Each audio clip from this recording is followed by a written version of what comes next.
Extra stress.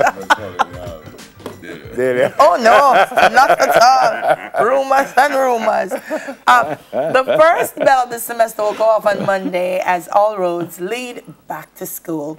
So this morning we have the Honorable Education Minister, Senator Will Reid, with us before the traffic picks up, and there's a lot we have to talk to him about this morning. Good morning. It's been a long time, but happy to be here. Great to see you, sir. Before we get to the opening of school, there was a front page story about the Calabar situation when Mr. Kortshaw has suggested that if the students in fourth form don't have a 60% average, they'll be kicked out of school. They won't go to fifth form.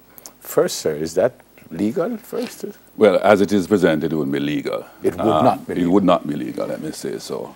That's one of the reasons we are going through to say to schools, first of all, you have a right to establish rules, but the rules have to conform with the Education Act and other legal requirements such as the Constitution, etc., where it requires proper procedures which are consistent with the procedures of natural justice. So in a classic sense, you find students who have breached school rules, and it is a very serious breach. The matter is referred to the school board, who are to meet within a specified time to review the situation and to make a decision, and of course ultimately could recommend to the principal for permanent exclusion. But the parents also need to be aware that they can appeal the decision of a school board to the minister. The minister review the situation and make a final decision. Okay. So even in this case, we have asked the school to give us a full report whether they had followed those procedures, and to say to parents, if they so desire, they can appeal to the minister for redress. Can I get a personal opinion on it, sir? I sympathize with what the school is trying to do, but I'm saying we have to do it the right way, right? Yes, we want students to perform, but that is why the hearing is important, to ascertain what were the underlying factors. And I have reviewed the article, and the question is going to come back. So where are those students to go? Right. So when we have that process where you say they're bad, they can't come back, I would like to ask, where are those students to go? Are they now to go back into the communities and then they get themselves assimilated into very negative, nefarious type of activities? And then we wonder why we have such high levels of crime and youth, kind of violence and crime. Yeah. I think it goes back to something you were saying in terms of the CXCs and trying to come up with alternate ways of evaluating people's competence in terms of the world of work. Yes.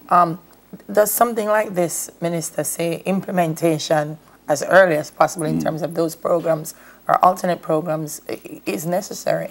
Well, you're also right. The study of education system across the world, and as much as even the Far East, that kids can in fact opt out of the formal education system into industry to continue their education. So you have what kind of apprenticeship type program, so you can learn by doing rather than necessarily in school. And that's why I've heard me talk about whether it is the sports academy or music academy or what have you. So you give students who have particular interests, so it helps them to focus on their schoolwork within a particular environment. So I don't believe in one size fits all. Right. Similarly, students can pursue different pathway into a certification, because sometimes what we are presenting in terms of curriculum is not what the kids are really interested in. So that's part of sometimes why we see underperformance, because we are trying to push them a particular way and they have no interest in going that particular way. Okay. What are the problems, the issues, if any, for Monday? Well, we certainly in Kingston, and the NWA is moving to allay fears in terms of potential traffic issues as a result of the number of road construction activities that are taking place. Apart from that, I would say all systems go, and there have been concerns about PEP and so on. But the other readiness issues, we are ready to go. We have allayed the fears of the teachers by saying the resources, in fact, have been deployed. The support is going to be there. The sample test items are going to be made available. We are going to be using a lot of media, both social media print media in terms of study guides, so everybody's familiar with the curriculum, what are the type of items, and give guidance in terms of preparation. I've heard concerns about some teacher migration issues, which is a recurrent issue. It's not new. And it's sought itself over time because all these years we've been making issues of teacher migration, but we have been able to fill those voids in short order. We have a cadre of coaches, both math and English, and we tend to deploy those in the interim to strengthen. So even new teachers who lack the kind of experience, we would target those schools and teachers to strengthen them, coach them, including deal with the students directly to make sure there's no fall-off. And having done that over the recent years, you've seen that we have not had a dip really in the math and English results. They have actually been trending upward. Okay. All right. So this headline about schools lamenting lack of seasoned educators, that's something that's going to be addressed. Well, yes, that's what I'm saying. And I have had the experience that, it's very unsettling that your best teachers near to the start of the term, they leave. But as good managers, you have to have contingencies. Right. And the use of online capabilities is something that I've said that we have to rely on, right? So a lot more of learning will have to be done online. So that would also minimize the impact of quality teachers leaving your system. So we have now to encourage parents and students that there are a lot of resources. Schools need to also utilize that capability. If you have any challenge in terms of teacher quality, as a complement, that the students can have quality instruction, right, that meet their need almost individualized online. Yeah. What are we going to do about PEP, Minister? It says, Reid says PEP is easy to understand, but if you know about learning, and if someone says, I can't understand it, even if it's easy for you, we have to find a way to meet them at that point. What are we going to do for the teachers who are saying... Which is what PEP is about. No, but I'm saying if the teachers are saying, we can't understand it, what's the plan B to help them get to a place of confidence that they can impart knowledge? All right. I have had very, very, intense discussion with the JTA on the matter to clarify exactly what the concerns are. Wow. It is not the curriculum, as was first, expressed, because the National Standards Curriculum, and as far back as 2014, and then Minister Ronnie Thwaites has spoken about the transition in the curriculum, and indeed, the National Standards Curriculum on which we are now evaluating for PEP was the same curriculum since 2016 that the successive grade 6 students have been tested on for GSAT. So the curriculum is out there. What has triggered the concern was the mock item for the performance task, which is really a school-based assessment that persons felt that it was not a familiar item, and some students may have had a difficulty. Some students may have had a difficulty because it's not just a straight recall. The students were required now to look at practical situation to apply the mathematical principles. And I think math was largely some person perceive it, right? And we've met with them to say, okay, we will look at how we revise the item so that everybody is comfortable with it. But what the market has not seen yet, many of us, are the other items, what we call the curriculum-based test, the ability test. The ability test, if you look at it, you'll be smiling. It's a very, very simple test. It doesn't require any focus on the curriculum, but your reasoning ability. Okay. So the discussion we have had, those are not the issues. I think it was largely the performance task. And we have said to JTA, by the way, we will have you part of the review panel that the item, because you're going to be marking these, the same teachers are going to be marking these items. So we want them to help to construct the item, put them into the data, the data bank for items. And then everybody is now comfortable. Yeah. Okay. Yeah. Going back to Monday morning, sir. People pay school fees. I hear auxiliary fees. I hear no school fees. And are the schools allowed to say, well, all right, auxiliary fee is 25,000, not charges, but it's 10,000, not Woodbridge or whatever. Yeah, I'm happy we're having this discussion because I can speak to this thing from several perspectives, right? The truth is that successive government over many years have not been able to fund the education system adequately. So we have almost allowed school to do what they want, kind of thing. Yeah, almost right. Now, we have tried to manage the situation better, first of all, by giving the school far more resources to say now that, because we have been articulating that you can't turn back a child if they can't pay. So it's not fair to the administration if you really have a budget issue.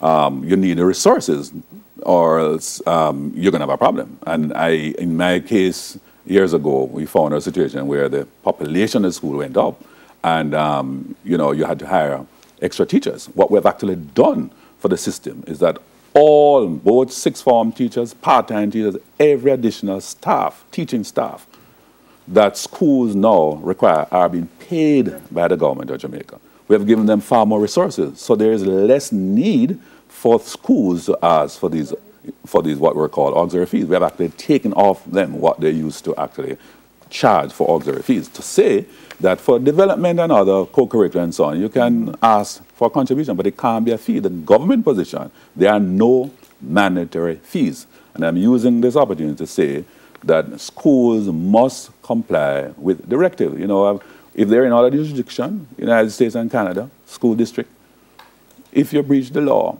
you run into a problem. And I'm going to say to my administrators, I'm going to make the adjustment in the regulation this year and also in the JUTC, the JTC bill, that it would become a professional breach now if an administrator were to breach government guidelines. Because does that mean they can't ask for fees at all or no? Contribution, because there are no fees. So the contribution is up to me, the parent? Yes, it's optional. That is the government policy.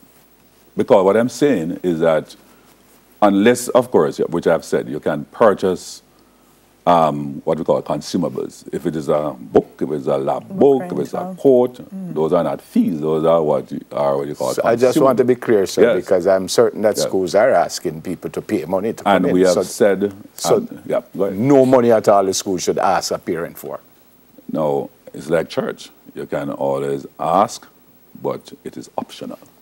That is what we have. So if they say I'm coming to St. George's College, you need to pay me $20,000. I can say I don't have the $20,000. No, they are not to say. We have said to them, okay, you're not to use that term. You need to set out that outside of what the ministry is providing, we have these other program and activities that we are soliciting your support and your contribution. That is a language. That's different from sixth form, though. Sixth form have fees. Yeah, we have allowed, because sixth form was always optional, right? Although we are creating our 12-13 program CAP, which is free, we pay for that. What we are saying to the public, both public sector workers and persons who are on pathway to the state, we are going to cap those payments for you to $40,000, and we, the ministry, will pay the $40,000, so you don't have to pay anyway to access sixth form. On a different note, sir, please ask the minister, is it true that they are reducing the amount of scholarships for first-year medical students this year? Thanks for that question, because I've been bombarded with that. I'm actually meeting with Professor Weber and his team at the ministry today, not today, tomorrow at 12 o'clock, tomorrow Friday at 12, to discuss that, because I've heard it, I need some clarification. Or I want to say that our policy position hasn't changed, that there's about 140 students that should get government subsidy, and I'm going to insist that that takes place. Now, I'm saying to the public that outside of the 140, if you would still decide to pursue medicine, you would have to pay the full fees. Yes. But I want to make sure that we retain that. London dropping me up, but they'd kill me if I didn't ask you about, I said, bullets to be removed, sugar juice. So somebody said, ask the minister what's going to be the replacement. Okay. And let me also clarify that, because I've heard Nutribun. Nutribun has been out of the system long ago. Okay. And NPL has been producing bulla as snacks. Okay. And what we're focusing on is nutritious meals for those students on PATH and wards of the state. And the PATH budget has been so deployed to provide a cooked meal to the child each day of the week. So the bulla and all that are just additional. There are on about 3,000 students in the system now. from about 69 schools that don't have canteen. 98% of all our schools have canteens, so there's no need for NPL now to provide snacks for those 98%. Okay. And the meal type we're looking at for those remaining 3,000 is more patty, wraps, meatloaf, that kind of thing, rather than the bullet. I don't think the government responsibly could now be saying that for meal, for lunch, we are going to now support the distribution of bullets for that. I don't think that that could be acceptable. Sorry, you took out the national dish. Bullet here. No, what I would say, if you want to purchase those on your own. And in moderation. Yeah, in moderation. Demand and supply, fine. But officially, I want the public to know, officially, I can't condone the government. We have a nutrition policy. Yeah. We have a sugar content restriction that we're going to have enforced. So as long as the products conform with that, fine, you can sell them in the school. But the government is not of the view that bulla is what we are going to give our precious children as lunch. As long as them belly full, sir. Thanks for coming, sir. Thanks for coming, sir. The Honourable Minister of Education, Senator Ruel Reid. All right, more and smile after this. We'll be right back. As long as them belly.